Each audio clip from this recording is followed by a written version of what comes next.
मेरे चचा बोड़ा फूफू ध्यानियों अभी भी समझ आयु राष्ट्रीय पार्टियों को ही चुंगल मानी रहा।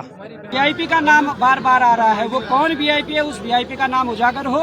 और लिए सजा नहीं है ये तो, बल्कि मैं एक छूट है सीधे सीधे उसके लिए। अब लेकिन आजीवन कारावास मिला कोर्ट को, तो क्या बोले कोर्ट। जय बद्री विशाल साथियों, नमस्कार। मैं आपका अपना रणदीप नेगी, स्वागत है फिर से मेरे एक और वीडियो में। गुरुवार के सिंबल चौक से सामने आप भारी पुलिस की सिक्योरिटी है आज। जैसा कि पता है आपको कि आज 30 मई है। 30 मई को बहन अंकिता भंडारी केस का आज फैसला आएगा। काफ़ी टाइम हो गया था, 2.25 साल करीब इस फैसले की घड़ी को सुनने के लिए हर कोई उत्सुक है कि क्या फैसला आएगा, क्या कुछ होने वाला आज। तो दिखाएंगे आपको, वीडियो में बने रहें।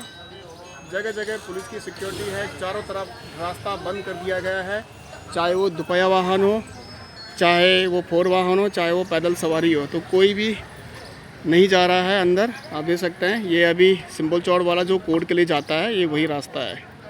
तो सब जगह रास्ता बंद कर दिया है, चाहे इधर से हो, चाहे तड़ियाल चौक से हो, चाहे सिंबल चौड़ जो पुल क्या है, चाहे वहाँ से हो, चाहे नींबू चौड़ से हो, तो सब रास्ता बंद कर दिया गया है सभी के लिए। ये देखो, और अभी हम पहुँच गए हैं तड़ियाल चौक वाला जो रास्ता जाता है सिंबल चौड़ को। यहाँ पे भी भारी पुलिस सिक्योरिटी आप जैसे देख सकते हैं। देखिए जितने भी सोशल मीडिया वाले क्या हैं, सबको यहीं पे बाहर खड़ा कर दिया गया है, और जो भी जाएगा वो जिसके पास होगा वही जाएगा। भाई ऐसा है ना कि पैरवी आपने सामने देखी कि हमने जो है कहीं कोई कमी नहीं छोड़ रखी है। वकील गड़बड़ कर रहा था तो वकील बदला दिया। मुख्य बयान जो शुरू के पड़े थे रिजॉर्ट कर्मचारियों के, और क्या नाम जिन्होंने पोस्टमार्टम डॉक्टरों ने किया, और जो पुलिस के खास गवाह थे, सारे ही गवाही हमारे सामने हुई। और हमने पूरा प्रयास किया कि भाई गवाही में कोई कमी नहीं रहे, और लगभग बयान भी किसी ने पलटा नहीं है। तो वहाँ तक तो बात ठीक है। अब रही बात जो है पुलिस की इन्वेस्टिगेशन की, तो पुलिस ने जो चार्जशीट दी उससे बाहर तो कोर्ट भी नहीं जा पाती है। तो अब उसी में जो भी होना है, निर्णय होना है। मुझे लगता है कि इतने तो पर्याप्त सबूत है कि इन तीनों को जो है बड़ी सज़ा होनी चाहिए। मौत की सज़ा भी हो सकती है, और उम्र कैद, दोनों की संभावना मुझे लगता है कि ये दोनों संभावनाएं बनी।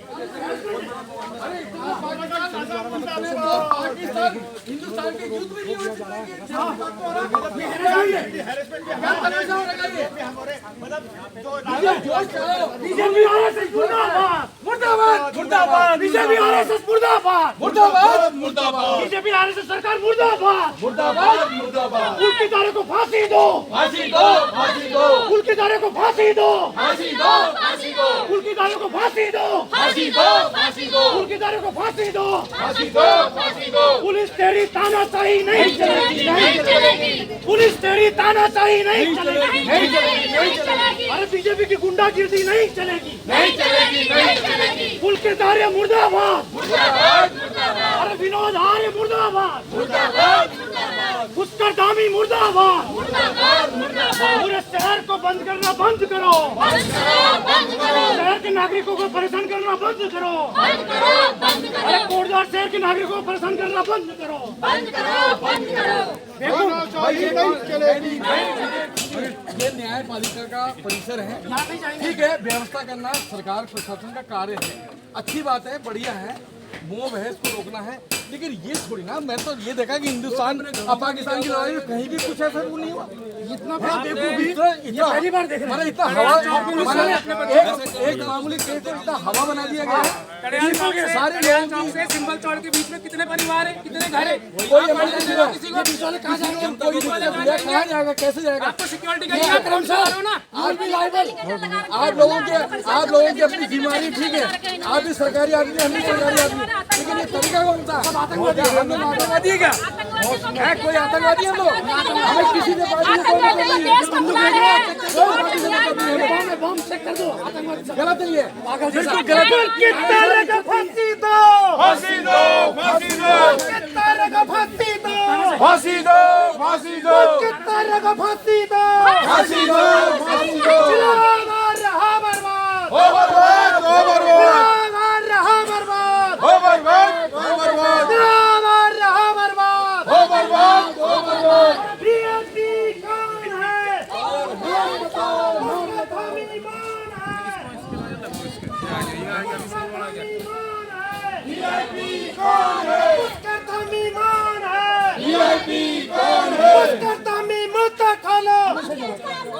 अमित सजवान मुर्दाबाद। अमित सजवान ये पुलकित का वकील है। अमित सजवान मुर्दाबाद। मुर्दाबाद मुर्दाबाद। पुलकित का वकील अमित सजवान मुर्दाबाद। मुर्दाबाद मुर्दाबाद। अमित सजवान मुर्दाबाद। मुर्दाबाद मुर्दाबाद।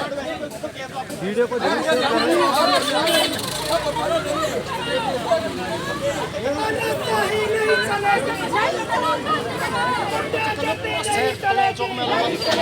फांसी दो, फांसी दो, फांसी दो। रहा बर्बाद, हो बर्बाद, हो बर्बाद। रहा बर्बाद, हो बर्बाद, हो बर्बाद। जब हमें डरता है, पुलिस को आगे करता है।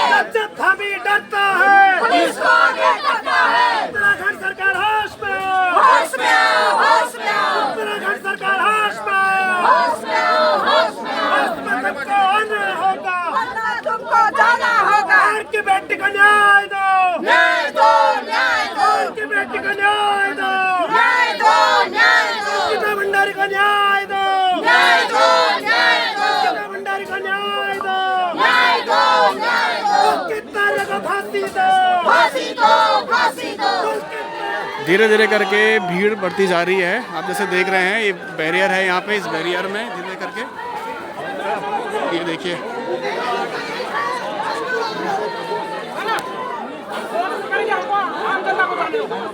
फांसी दो, फांसी दो, फांसी दो। बर्बाद के बदले फांसी दो, फांसी दो, फांसी दो। बर्बाद के बदले फांसी दो, फांसी दो, फांसी दो। उसका धामी मुर्दाबाद, मुर्दाबाद, मुर्दाबाद। उसका धामी मुर्दाबाद, मुर्दाबाद, मुर्दाबाद। प्रशासन मुर्दाबाद, मुर्दाबाद, मुर्दाबाद। प्रशासन मुर्दाबाद, मुर्दाबाद, मुर्दाबाद। कौन मार रहा भाई? उसने बड़ी जोर से मारा। आप यहाँ पे बोलो, हम इधर बोलो।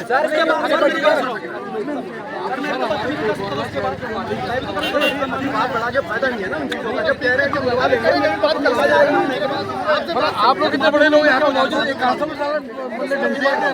आवाज उठाने वाले सर मार खा रहे हैं। आवाज उठाने वाले सर मार खा रहे हैं। वीडियो बन रही है। हम अपनी बेटी का अधिकार के लिए लड़ रहे हैं सर। आप हमें लाठी मार रहे हो। ये सर आपका सुरक्षा के लिए शर्मिंदा है। आपको सुरक्षा के लिए रखा गया। आपको अंकिता हम शर्मिंदा है। अब हम पे लाठी नहीं सर। अरे उसे वही तो कहना चाह रहे हैं। बता के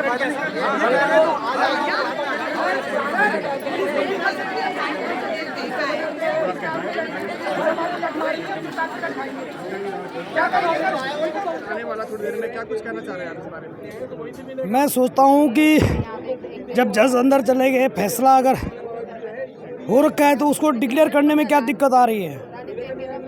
सुना है कि महेंद्र भट्ट जी आ रहे हैं। क्या महेंद्र भट्ट जी जज से बड़े जज हैं? या जो जज ने फैसला को ओपन करने जा रही है उसमें कुछ दशमलव के रूप में तो नहीं आ रही है? जैसे गणित की भाषा में पॉइंट होता है ना, दशमलव, कि उसको कुछ बदलने के चक्कर में तो नहीं आ रहे महेंद्र भट्ट। उनका काम क्या है यहाँ? उनके बीजेपी के लोग कहाँ हैं यहाँ? बेटी तो सबकी है, ये बिना बेटी के हैं, वो ये बिना माँ के हैं। जिसको दर्द अंतरात्मा बोलती है भैया, वो महेंद्र भट्ट मुझे लगता है उस वीआईपी को छिपाने के लिए, रेणु बिष्ट के जो कार्य किए हुए हैं, जो कुकृत्य किए हुए हैं, मैं सोचता हूँ इनको छिपाने के लिए, बदलाने के लिए शायद आ रहे हैं। इनका तो चाल चरित्र और चेहरा ही ऐसा है। और मैं सोचता हूँ मेरी बेटी के साथ अगर न्याय नहीं होगा ना, धिक्कार है। हमें इस धरती पे जीवित रहना धिक्कार है हमारे लिए। और जिस तरह से यहाँ की पुलिस ने क्रूरता की, बल्कि मैं तो सोचता हूँ कि ये पुलिस ही नहीं है, ये जो वीआईपी जो बचाया जा रहा है उसके रखे हुए पुलिस वाले हैं ये। क्योंकि मुझे लग रही है अजनबी से इन पुलिस वालों के तो अगर जो रिजर्वेशन के उनके जाति प्रमाण पत्र की भी जांच होनी चाहिए और इनके अस्थायी निवास की भी जांच होनी चाहिए। क्योंकि कोर्ट द्वारा ऋषिकेश में मैंने अच्छा मनन गहन किया है कि 80% फ्रॉड जाति प्रमाण पत्र अस्थायी निवास बने हुए हैं। आप बताइए आप कहाँ के? आपका मूल निवास कहाँ बना हुआ है? अस्थायी निवास कहाँ बना? आप तो गाँव जाते हैं और इनके यहाँ 2 साल 4 साल आए में फटाक से बन जाते हैं। भाई ये कौन सी चीज़ है ये? तो इसमें बड़ा गड़बड़ घोटाला है यार। मैं सोचता हूँ उत्तराखंड वालों, मेरे भाई, मेरी दीदी, मेरे बुला, मेरे चचा, बोड़ा, फूफू, ध्यानियों, अभी भी समझ आई हूँ राष्ट्रीय पार्टियों को ही चुंगल में नहीं रहा। यूं हम ते बार बार हमसे ना हमारे लुत का खींची चनी उन देखिए, आज 2 साल 8 महीने के बाद एक ऐसे केस पर आज हम यहाँ पे खड़े हैं और उसके हम यहाँ पे साक्षी बनने वाले हैं कि जिस घटना ने पूरे प्रदेश को ही नहीं अभी तो पूरे देश को हिला के रख दिया था, और वो इस प्रकार का जघन्य अपराध इस देवभूमि में हुआ है कि उसकी पीड़ा प्रत्येक घर तक पहुंची है, और उसकी परिणति कि आज इस उत्तराखंड के प्रत्येक घर में उसकी पीड़ा को समझा जाता है, और उस पीड़ा के माध्यम से कहीं न कहीं आज लोग हम यहाँ पे साक्षी हैं उसके। और मेरा अपनी न्यायपालिका पर पूर्ण विश्वास है कि कहीं ना कहीं ये जो आपका जजमेंट, जो आदेश आएगा वो उस पीड़िता की तरफ आएगा, ऐसा मैं मानता हूँ, क्योंकि हम उस संविधान के दायरे के अंतर्गत आते हैं जहाँ पे साक्षियों के माध्यम से इस घटना का विवेचन होगी और इसके जजमेंट को लाया जाएगा। अभी हम दूसरी तरफ आ गए हैं, नींबू चौड़ वाली की तरफ आ गए हैं। यहाँ पे पानी की बौछार हुई है, इस तरफ पानी की बौछार हुई है, इस तरफ देख सकते हैं। पुलिस प्रशासन मुर्दाबाद, मुर्दाबाद, मुर्दाबाद, पुलिस प्रशासन मुर्दाबाद, मुर्दाबाद, मुर्दाबाद, जिंदाबाद, जिंदाबाद, जिंदाबाद, जिंदाबाद।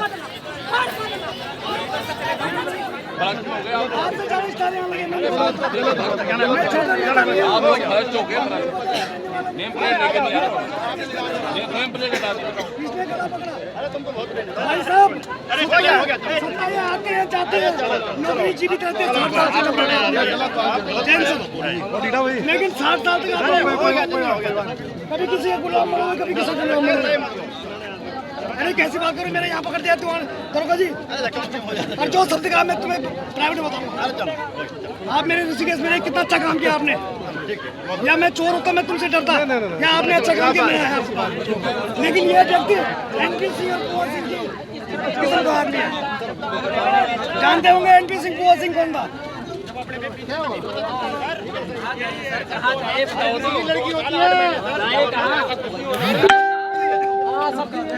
भाई जी हैं यहाँ पे, बॉबी भाई जी यहाँ पे पहुँचे हुए हैं। यहाँ पे भाई जी, फैसले की जो फैसला आया है यहाँ पे, आप लोग क्या संतुष्ट हैं इस फैसले से? देखिए, अभी तक आधिकारिक घोषणा तो हुई नहीं, जो फैसला बता रहे हैं, पर जैसा बताया जा रहा है कि उम्र कैद की सजा हुई है, तो निश्चित तौर पर यहाँ उत्तराखंड के जनमानस या जिसने भी समाज ने जिसने भी मांग की थी, उन्होंने कहा था कि इन्हें फांसी की सजा हो। दूसरी बात ये कहा था कि यमकेश्वर की जो विधायक है, जिसने साक्ष्यों को मिटाने के लिए वनंतरा रिजॉर्ट पर रात को जेसीबी चला दी थी और उन साक्ष्यों को खत्म किया जहाँ पर क्राइम हुआ था, उन्हें सजा हो। तीसरी बात यह है कि जिस वीआईपी का नाम बार बार आ रहा है वो कौन वीआईपी है, उस वीआईपी का नाम उजागर हो और उस वीआईपी को भी सजा हो। और अगर ये तमाम प्रकार की चीज़ें हुई हो तो हम मान सकते हैं कि इस फैसले से संतुष्ट है, परंतु जब इस प्रकार की चीज़ें हुई नहीं है, भाजपा अपने विधायक को बचाने की कोशिश कर रही है, भाजपा अपने वीआईपी को बचाने की कोशिश कर रही है, और भाजपा इस अंकिता भंडारी केस में कहीं ना कहीं इस केस को कमज़ोर करके यहाँ के लोगों के साथ छलावा कर रही है। और ये जो दृश्य है जो आज यहाँ पर हुआ, पानी की बौछारें लोगों पर डाली गई, लाठीचार्ज की नौबत आ गई, लोगों को घसीटा गया, चारों तरफ सिक्योरिटी लगा रखी है। ये चीजें उत्तराखंड हमेशा याद रखेगा। जो आरोपी है वो बड़े बाप की औलाद है, वो बड़ी पार्टी का दामाद है। तो आज जितनी भी चीजें देख रहे हो आप, ये बड़ी बड़ी बैरिकेडिंग होना है और तमाम चीजें, ये पहले से ही हमें इंडिकेशन था कि ये इसको कहीं ना कहीं आजीवन कारावास देकर निपटारा करना चाहते हैं, क्योंकि आजीवन कारावास में जो मुश्किल से मुश्किल इसको अगर सजा होगी तो 7 साल 14 साल, समझिएगा ये किस तरह से प्लान्ड है। 2-2.5 साल उसको हो चुके हैं अंदर, वो अब जाके हाई कोर्ट में एक प्ली डालेगा कि भाई मेरा आचरण इस तरह से था, उस तरह। उनके लिए बहुत बड़ी बात नहीं होगी आचरण को सीधा रखना, यानी कि और कहीं 5-6 महीने में वो छोड़ने की बात कर रहे हैं। ये उसके लिए सजा नहीं है, ये तो बल्कि में एक छूट है सीधे सीधे उसके लिए। अब यहाँ से हमें देखना होगा, जो हम पहले भी बोल रहे थे, इस पूरे प्रकरण में केवल एक ही चीज होनी चाहिए, वो है फांसी। वो वीआईपी जिसके लिए ये सारा चीज हुई है उसको सामने लाया जाए, उसको भी फांसी दी जाए। रेणु बिष्ट जो कि वनंतारा रिसोर्ट को तोड़ने वाली जो विधायक यहाँ की, वो वहाँ की, तो उनको भी सामने लाया जाए, उनको भी सजा का प्रावधान हो। ये ऐसे बच नहीं सकते। जो आज ये है, ये कोर्ट का बिल्कुल फैसला, न्यायालय की हम इज्जत करते हैं, लेकिन जो ये फैसला है ये यकीनन आम जनता हम इससे तो खुश नहीं है, क्योंकि इससे बहुत बढ़ चढ़कर होना चाहिए था। एक ही चीज है इसकी, बस वो है फांसी, फांसी और फांसी। बिल्ली वैसे फांसी थी। अंकिता के माँ बाप खुद फांसी की सज़ा चाहते थे, लेकिन आजीवन कारावास मिला। कोर्ट को तो क्या बोले कोर्ट, लेकिन अब ये है कि अब हाई कोर्ट में जाएगा, वहाँ पर जो मांग होगी वो फांसी की होगी, और अंकिता के माँ पिता भी यही चाहते थे। अब सबसे बड़ी बात है कि अब देखना ये होगा कि अंकिता के जो माता पिता हैं वो क्या चाह रहे हैं, असल में ये चीज़ रहेगी देखिए। चलिए सब देखिए, जिस तरीके से इतना बड़ा जघन्य अपराध हुआ था, और जैसे खुद अंकिता के पिता ने भी कल एक बयान दिया था, तो मैं देख रहा था कि भाई जिस तरीके से बेटी के साथ इतना बड़ा, तो मौत की सज़ा उन्होंने मौत ही मांगी थी, और कहीं ना कहीं हमें भी लगा था कि फांसी की सज़ा इसमें होगी। और चलिए अभी तो हाई कोर्ट है, सुप्रीम कोर्ट है, और कोशिश यही होनी चाहिए कि आरोपियों को फांसी। चलिए दोस्तों, आपने देखा होगा अभी कोटद्वार परिसर के बाहर है हम यहाँ पर, और जो आरोपी हैं उनको उम्र कैद की सज़ा सुनाई गई है। फिलहाल यहाँ पे देखे जा चुके हैं, ठीक है, बहुत पब्लिक यहाँ पे काफ़ी इकट्ठा हुई है, धक्का मुक्की हुई है, पानी की बौछारें हुई हैं, चारों तरफ सिक्योरिटी हुई है। तो चलिए वीडियो को समाप्त करते हैं। हाँ, चोट लग आगे क्या कुछ होता है, क्या अंकिता भंडारी के जो परिवार के जो लोग हैं क्या इस फैसले से संतुष्ट हैं या नहीं है, आगे क्या वो करेंगे, क्या उनकी रणनीति होगी, तो दिखाएंगे, आगे भी दिखाएंगे। फिलहाल वीडियो में यही समाप्त करते हैं।